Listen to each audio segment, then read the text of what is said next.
Alors le marché du livre, il semblerait quand même qu'en France, il n'y ait pas des Gaulois qu'en Bretagne, puisque la France tout entière a l'air de résister à cette révolution numérique, et que le livre a l'air d'avoir toujours sa place.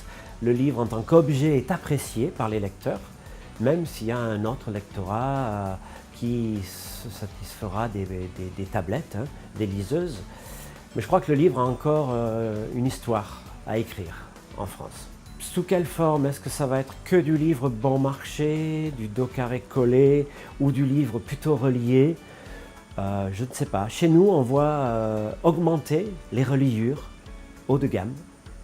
Vraiment, l'éditeur arrive mieux à vendre des beaux livres que du livre d'entrée de gamme. Nous sommes imprimeurs et non relieurs.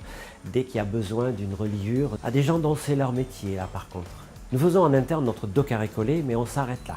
De plus en plus d'attentes avec des livres avec des couvertures, des rabats, des finitions un peu particulières. Là, c'est fait en interne, par contre. Il semblerait que les éditeurs veulent apporter un peu plus de soin à leur ouvrage pour que la version papier se démarque réellement de la version numérique. Pour le livre, c'est d'essayer de tirer vers le haut le produit. Je me bagarre contre les fabricants en ligne qui font du livre sur des offsets tout bleutés, du coucher brillant pour la couverture, ça ressemble à rien du tout.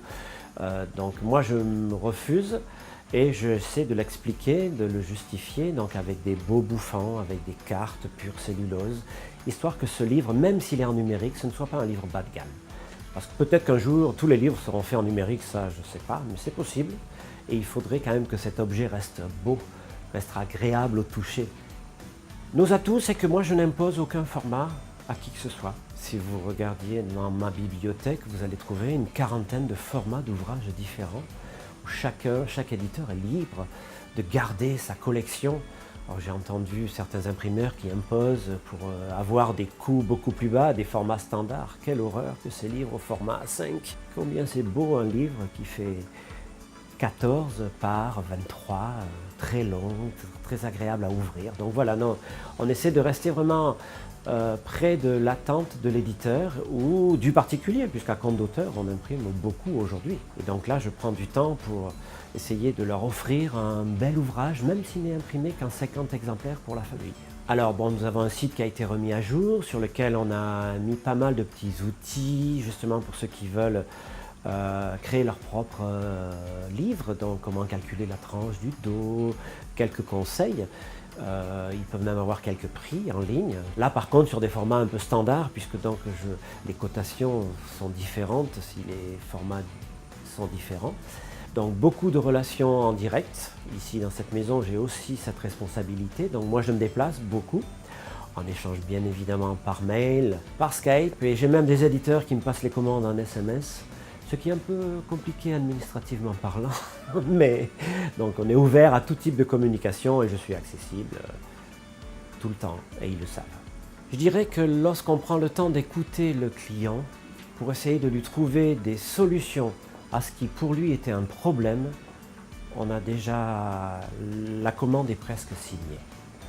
Et donc d'être vraiment très proche de sa clientèle, de son cœur de métier, de son business, de la spécificité des gens avec qui on travaille. Je pense que c'est sûrement une clé de notre succès aujourd'hui et j'espère que ce sera celle de demain. J'encourage donc mes clients à me solliciter pour des produits auxquels on ne pensait pas faire appel à un imprimeur il y a encore 7 ou 8 ans, mais on peut leur rendre des services dans tant de domaines. C'est quoi un livre? Un livre, c'est un objet de mystère. Ce qui est important, c'est quand même ce qu'il contient. On est dans un monde où on a énormément d'infos tous les jours. Le livre permet de les poser. Et c'est vrai que tout ce qu'on entend, toutes ces paroles, elles s'envolent. Le livre fait qu'on peut y revenir, on peut y réfléchir, on peut se poser, on peut aller voyager avec un livre. Donc c'est plus qu'un métier, c'est une passion. C'est la raison pour laquelle IMEAF est imprimeur par conviction. Voilà, ça serait ça, mon métier.